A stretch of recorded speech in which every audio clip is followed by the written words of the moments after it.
Welcome to the Chit Chat, a monthly podcast series with Shashi Seshadri. Join us as we sit down with Scube's CEO and co-founder for meaningful conversations about what makes Scube Scube. From answering your questions to welcoming inspiring guest speakers, nothing is off the table. So grab your headphones and a cuppa, settle in, and let's dive into this month's episode of the Chit Chat. So here we are, back for more. Thank you, Jess, for having me. Thank you for joining us. So, gosh, where to begin? It's been a week. It has been a busy old week at Scube HQ. And I suddenly realised yesterday it was our last CEO update in office for 2024, because obviously December we've got the winter event. People will be out on site, so we'll be coming together in a slightly different way. Would you mind starting things off by taking us back to the very first CEO update, if you can remember it, all those years ago, why you started doing them and what your hopes were for them and how they've grown in that time? I generally don't remember the first CEO update.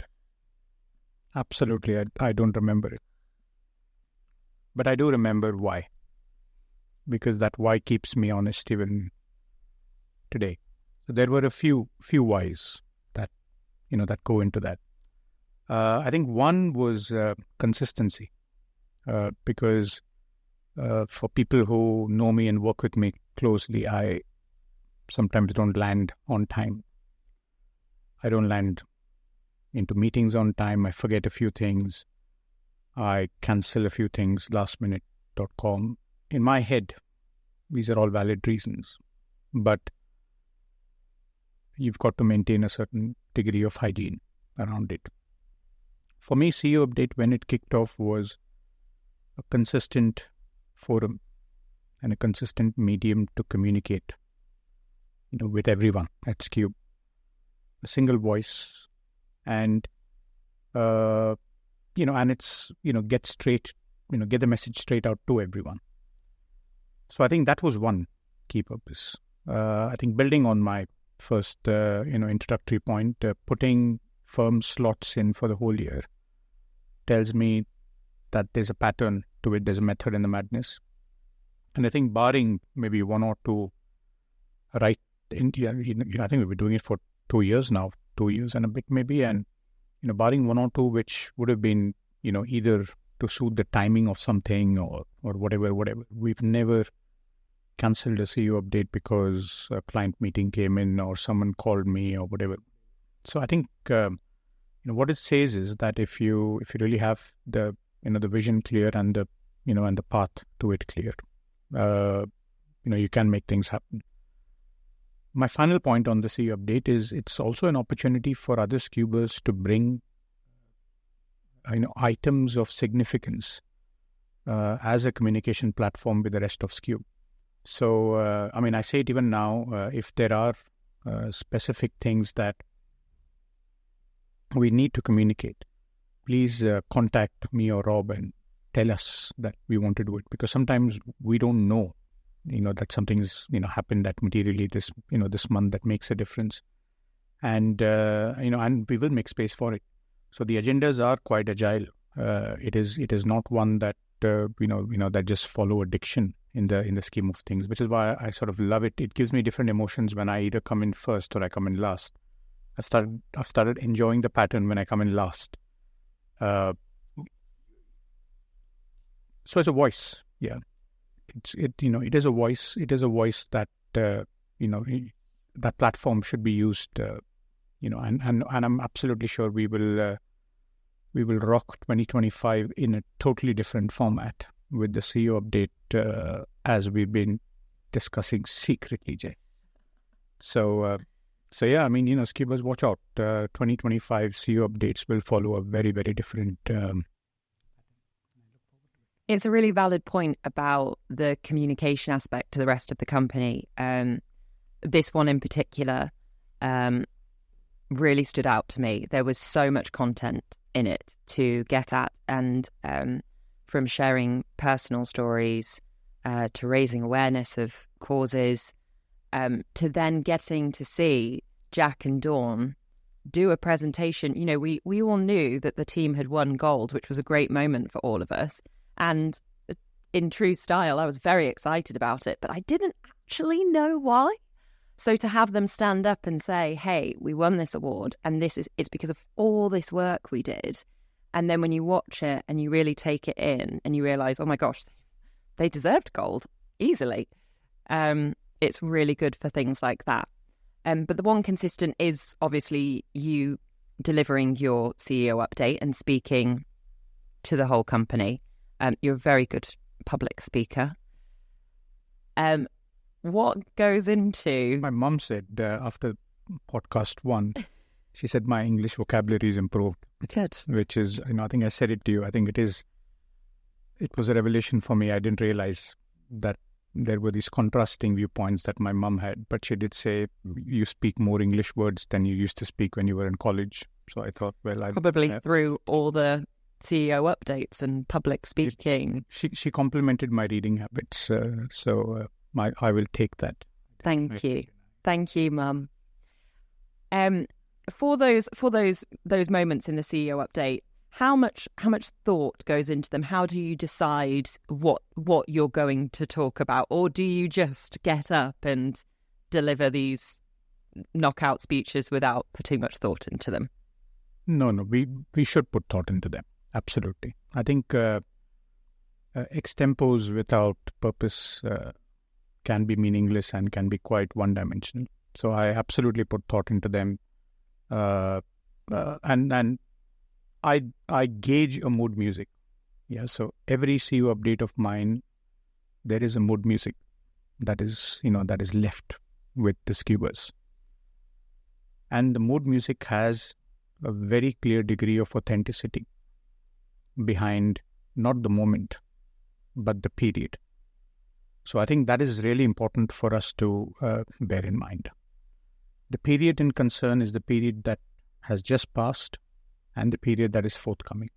Because if we don't calibrate that mood music, then we will not get the message out very quickly. So whether the mood music is hygiene, whether the mood music is delivery, whether the mood music is collaboration, whether the mood music is visibility, you will always find every CEO update having a mood music and an undertone to it. So I think that undertone is a thought process.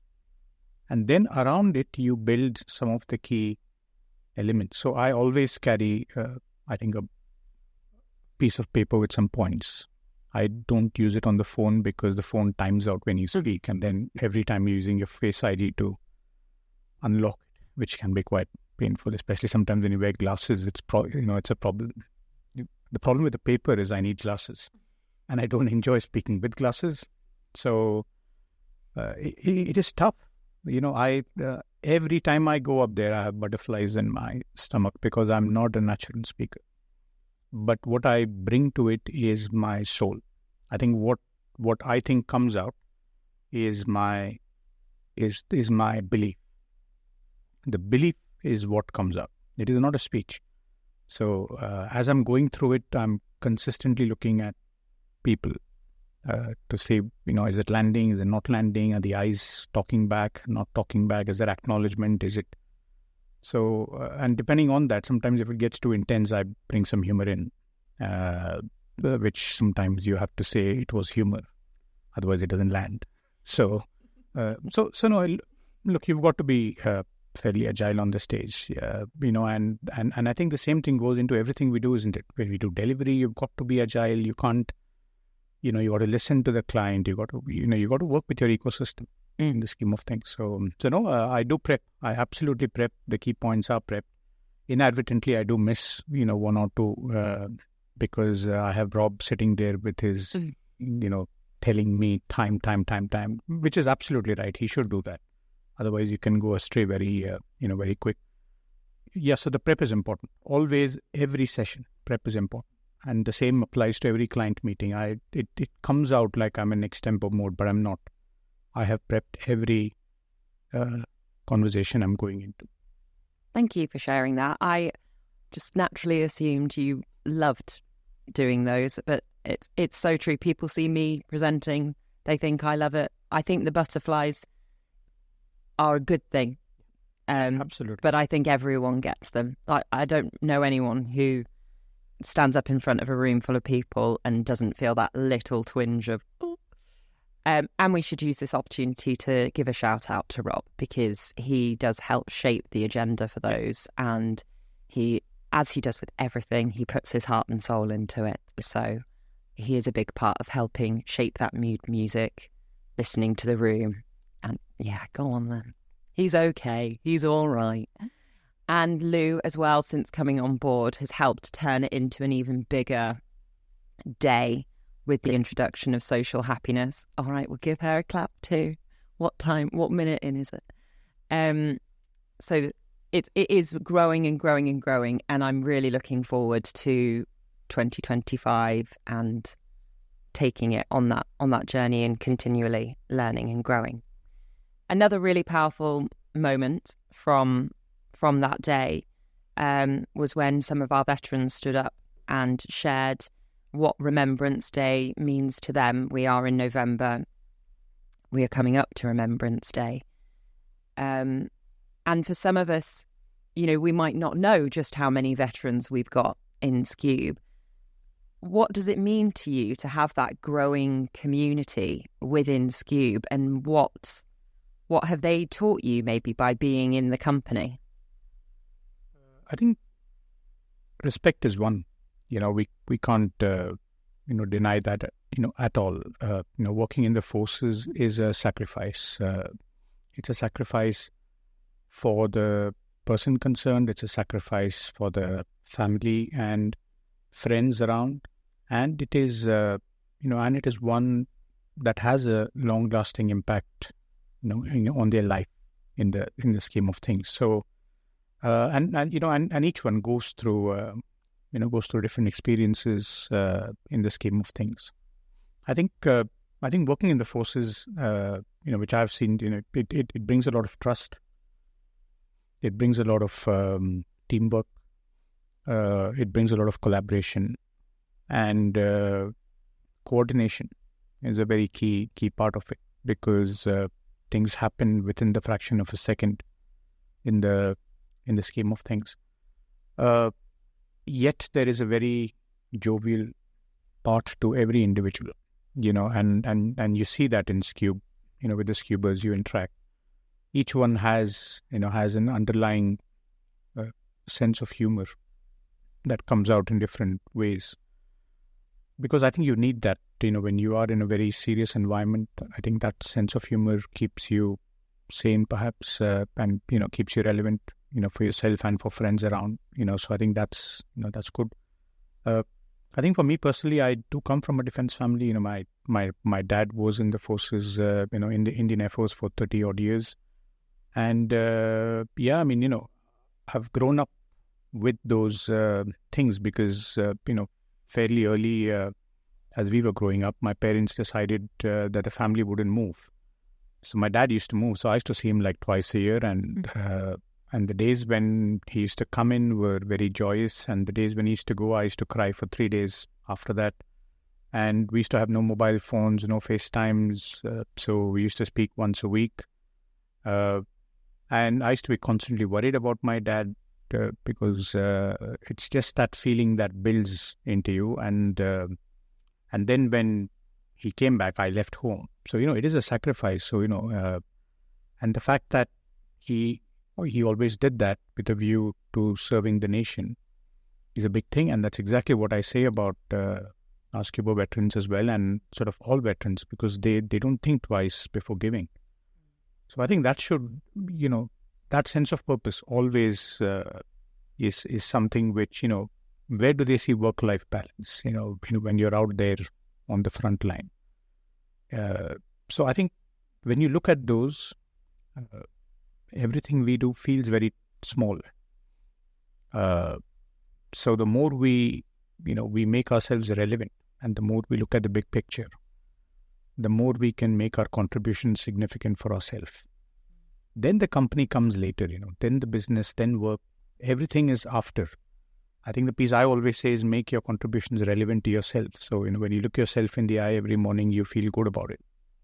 And as long as we do that, it is good. So I felt very good when Darren came back with the certificate, and, he shared the pictures and all of that, because in some small, corner of my ecosystem, I think there is a piece. I mean, there is a piece where I feel very, very, very passionate about it, and it's a moment to reflect, for sure. So no, I think as a business, our commitment to people who join us from the forces is absolutely paramount, and we will continue to do. It's interesting too that a lot of our veterans in this company are fathers, so they are fathers, and you almost have better appreciation for it because you know the other side from the child's point of view, and that stayed with you. So, but I think it's such a good point. All Scubas bring something to this company that is more than just the amazing work they achieve, and it's a great reminder of that. Yeah. Work is a consequence of one's existence. So the existence has to be focused. What one desires, achieve it. And that's why my principle always is, Scube is not for everyone. Scube is for a persona trait where you've got to be deep in it to really enjoy it. And it has got to be the right balance, the balance between the business conversation, the balance between one's interests, the balance between feedback, the balance between the emotion, the balance between the choices one makes. As long as, and there is no answer, so as long as we're able to have a conversation about the balances and explain disagreements, I think it will hold us in better stead, as we grow. So, so hence at the summer event when we were speaking, I said, growth is not a constraint. Growth is not the reason why we do something wrong. I think our intent should be we persevere and continue to aim to do the right thing always. And then growth is a very nice, positive consequence of it. So I think as long as we keep ourselves honest to it. Talking about finding that balance, we're coming out of, I guess, one of my favourite times of year, autumn. You're looking very autumnal today in your brown jumper. I've got my brown boots on. Boots versus jumpers. Very coordinated. And I think you referenced this in your CEO update. The leaves are falling, the nights are getting darker sooner. It's a time of year where the mood might dip slightly, or people are starting to relax towards the end of the year. But then it's about trying to find that balance, because from a business point of view, we're not at that point. So what are some of your favourite things about this time of year, but also what are some of the challenges that come with it from a business point of view? I think it's all about planning it. If we plan, we can work through timing, of the year. So when you look at this period between October to December, it feels like it's 3 months, but actually it's 2 months. So I think that is a challenge when you start off. So you don't get 12 weeks, you get 8, 9 at max to achieve what you need to achieve. I think that's one. Second, the first half of the year, Q1 and Q2, it feels like there's a lot of time, because you have 12 months, which means if you don't start the race or you're not on the plan on month 1, month 2, you have time to recover. When you get to Q3, you really are starting to see the first signs of time being a constraint. So when you win new work, you have only 4-5 months to realize revenue. So, I mean, it's a good time for next year's revenue, don't get me wrong. But this year's revenue, which means in the first 12 months, if you can win fewer projects of longer durations, that works. But now we have to win more number of projects. And shorter durations help us in year, longer durations help us with next year. So I think winning more work in terms of the volume is a necessity this time. So I think that's one. I think number two is it's really important to plan the mood music, around holidays and all of that stuff. It's a reality, isn't it? Holidays are a reality. Half terms are a reality. Christmas is a reality. Happens every year. So there's no point in cribbing about it or saying, oh, it's a problem, my head is aching, I can't do this, I can't do that. I think it's really important we work to each other's strengths and sort of understand what the game plan should be. And the more it happens at a team level, at a portfolio level, the better we can balance ourselves. Because it's very important to manage distractions during this period. So hence I would always say delivery needs to be top-notch during this period if we need to focus on growth.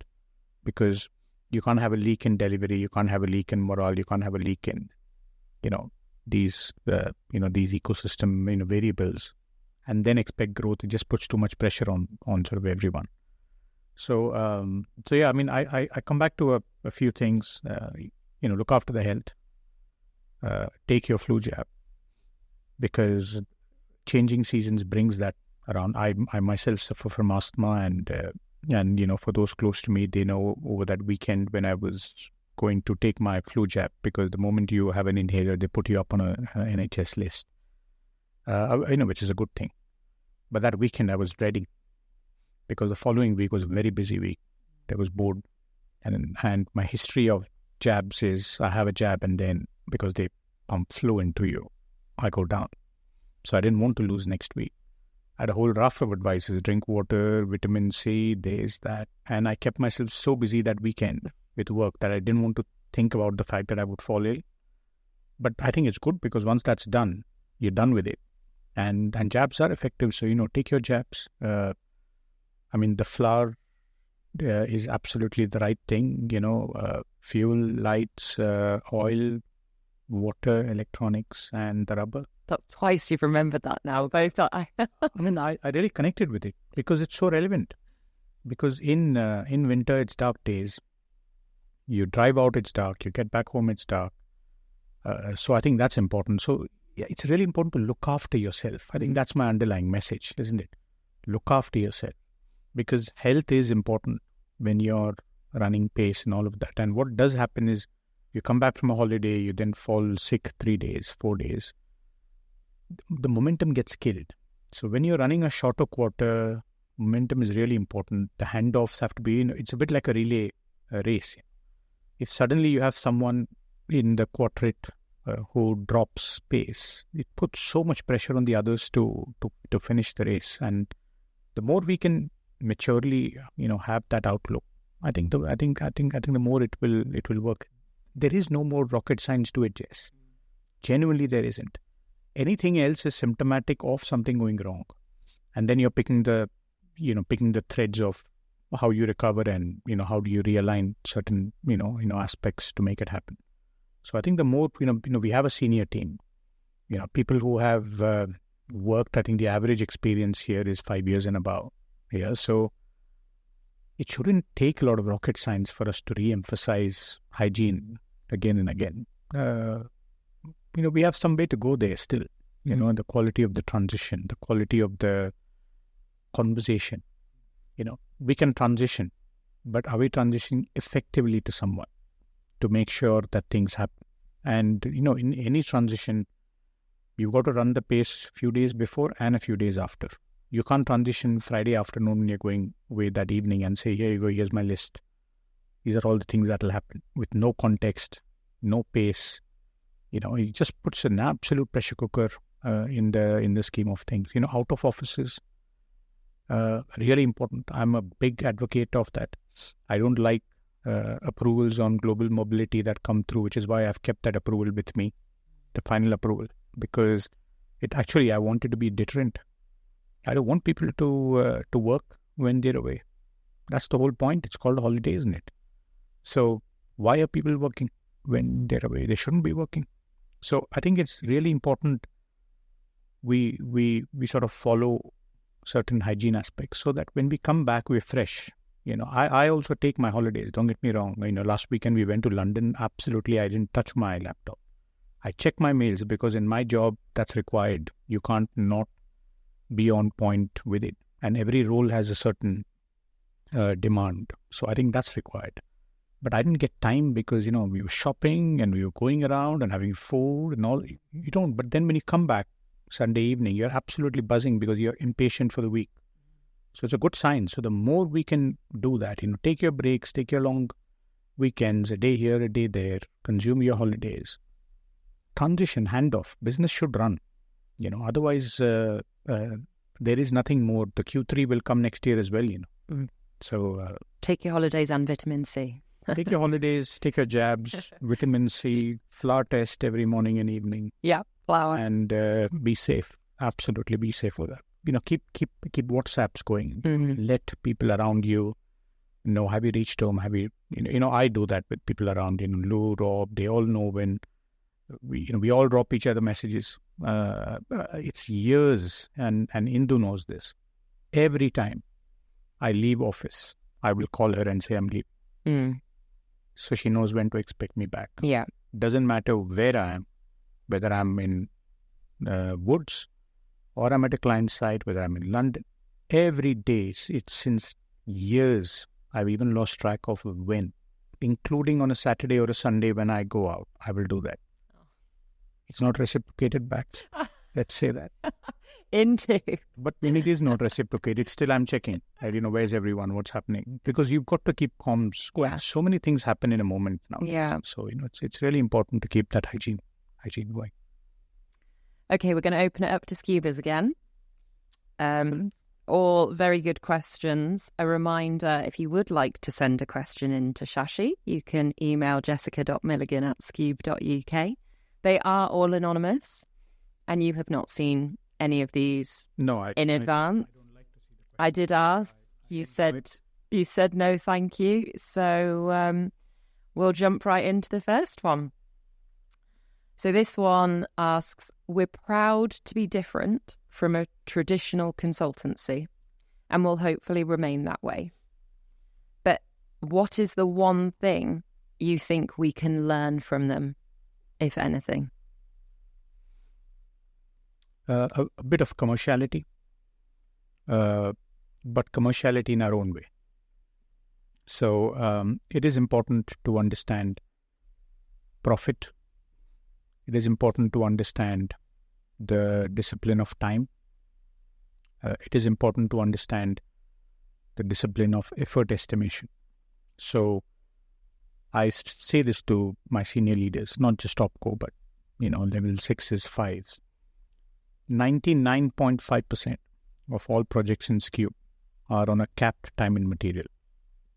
So what that effectively means is we have a conversation with the client. We have an understanding of scope.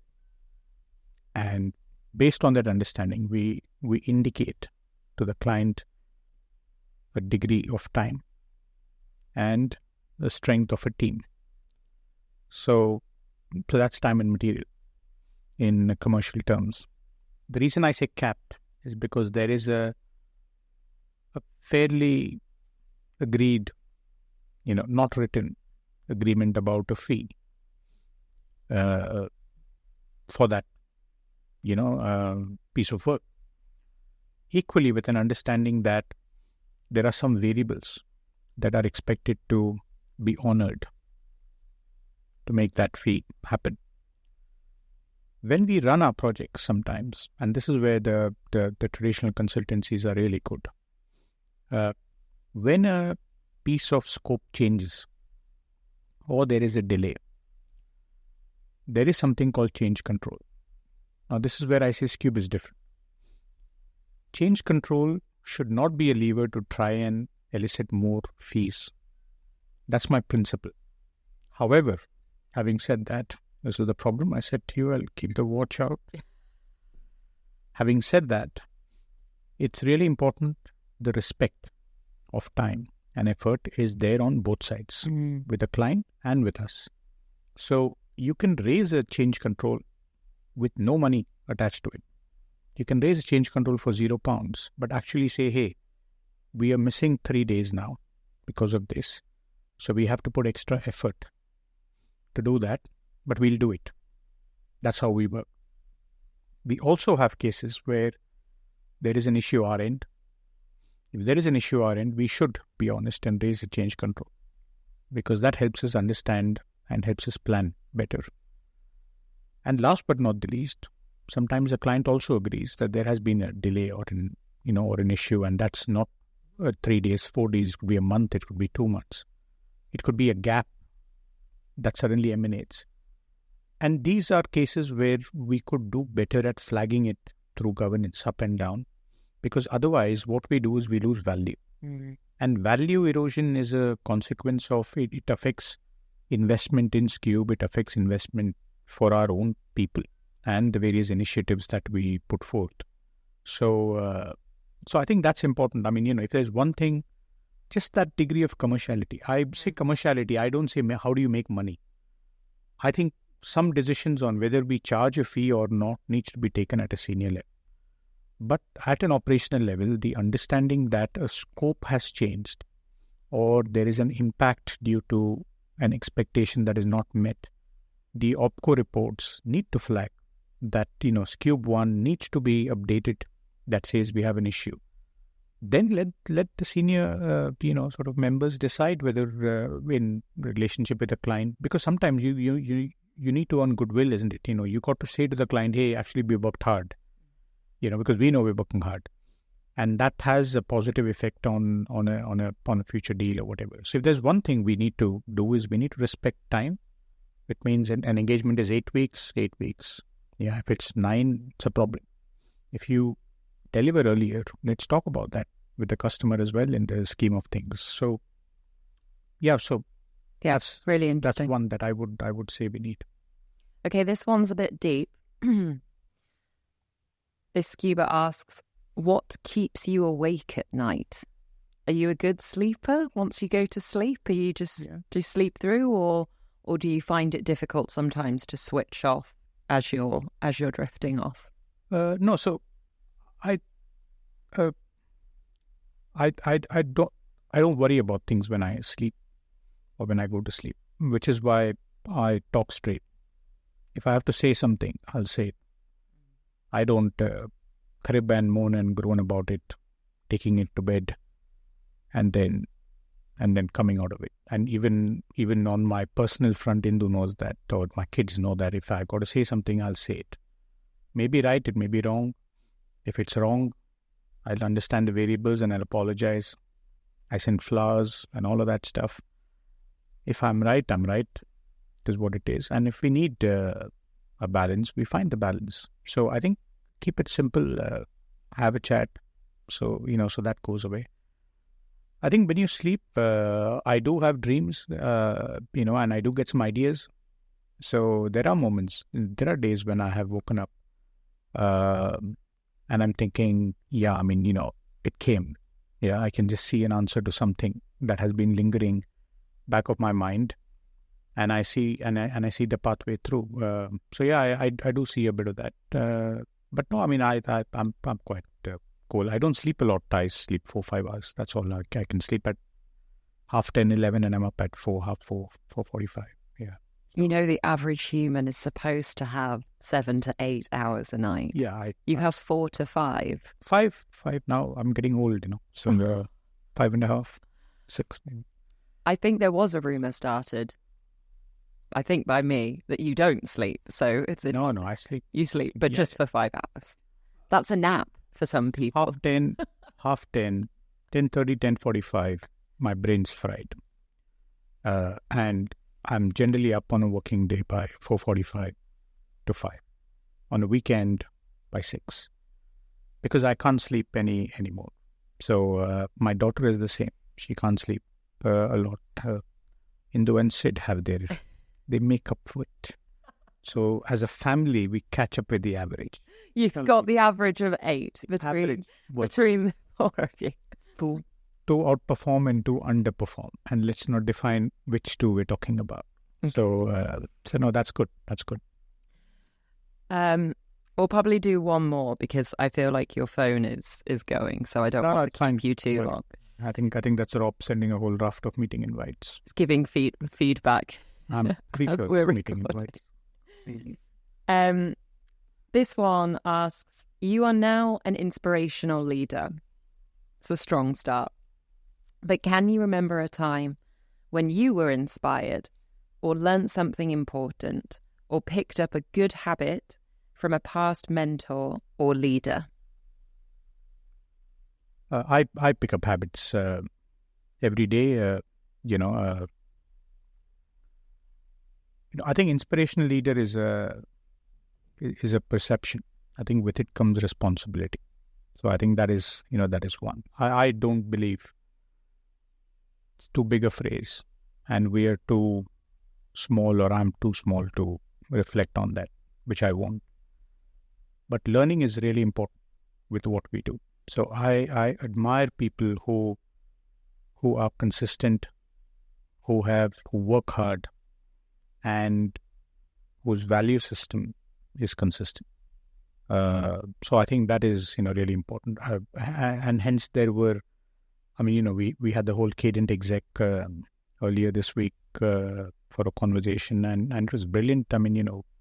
One is getting them together is a big thing. We were privileged, and I think each one of them is a powerhouse for something. And I have learned, and I learn from each one of them through it. So absolutely, that is there. Right in my earlier days, I learned a lot from from Satish, who was my chairman, who started ends in the scheme of things. He was brilliant at the ability to convert an abstract into a solution in the scheme of things, and I learned a lot from him as well. I absolutely respect him a lot, and a lot of the journeys subconsciously make you, the undertones are always there.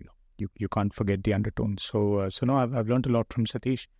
I follow a lot of different personalities. So in Bollywood, I follow an actor called Shah Rukh Khan because he's a guy who's big now, but he started with nothing, and he had no family connections into Bollywood. So he came in, broke the stereotype, and created something out of nothing, and that was sheer hard work and sheer determination.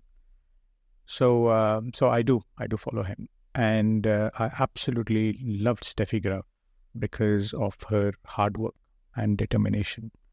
And she's been my crush all along from my childhood, but that's because of not because of success. Success is an outcome. It's the method. So if the method is consistent, focused, and the determination is there, and as an individual they want to do well, then it is phenomenal. So yeah, there's so many names you can take through the career, but I think these are some names that really mean a lot to me. Do you feel a bit of gravitas behind when you're going into meetings now? I mean, there must have been a point where the mentee became the mentor almost, or do you still try and approach situations like you mentioned, going into a room with people you see as powerhouses, trying to still soak up? I know education's important to you, but do you sometimes feel that I don't want to call it pressure or weight to impart your wisdom, but do you feel a responsibility to share your learnings? I feel a responsibility to share, but I don't counsel. I think it's a very fine line, and God has given us 2 ears and a mouth. Use the ears as well as the mouth. So it's very important to listen, because you learn a lot through listening. So I think that's important. Sharing, absolutely, yes. But just being yourself is a lot easier, because one's behavior can teach a lot. The way one speaks to someone can teach a lot. And some things will never change as we grow. So, I can still book meeting rooms for clients, and I can still organize lunches, and I can still say, do you want a caramel latte or or this or that, and then sort that out. And you don't need to have someone around you who's running around doing that. And that's not because you're trying to say anything. That's just because that's how I am. And when I can't do it, I don't try to do it. I will say I can't do it, and someone help. So I think as long as you just keep it simple, you don't feel the weight of it at all. So, hence my feet are grounded. Things are only as good as yesterday. Yes. There is nothing called flying in air. Yeah, you keep the feet on the ground. Last week was a good week. This week is a focused week. We plan next week, and the journey goes ahead. So the moment we get into the zone of me, myself, what have I achieved? I'm not that. So we don't get into that. So you just keep it simple, and if people learn something, it's good. People give you feedback, you listen to it. If it's worth changing, change. If there's something that's feedback because someone doesn't know the big picture, crack on. So keep it simple. A great place to end it, I feel. Excellent. Big thank you to Scubas again for sending in your questions. Next episode 3, I think we're going to switch things up a bit maybe, so watch this space. I look forward to that. And thank you, as always, for joining us and for sharing your insights today. No, thank you. Just thanks for having me as always. I'm really glad with Chit Chats. Thank you for listening to this episode of the Chit Chat. If you have a question for Shashi, send it to jessica.milligan@scube.uk. Join us next month for more thought-provoking discussions and behind-the-scenes insights into our company. Until then, stay curious and have a chit chat. Let's keep the conversation going.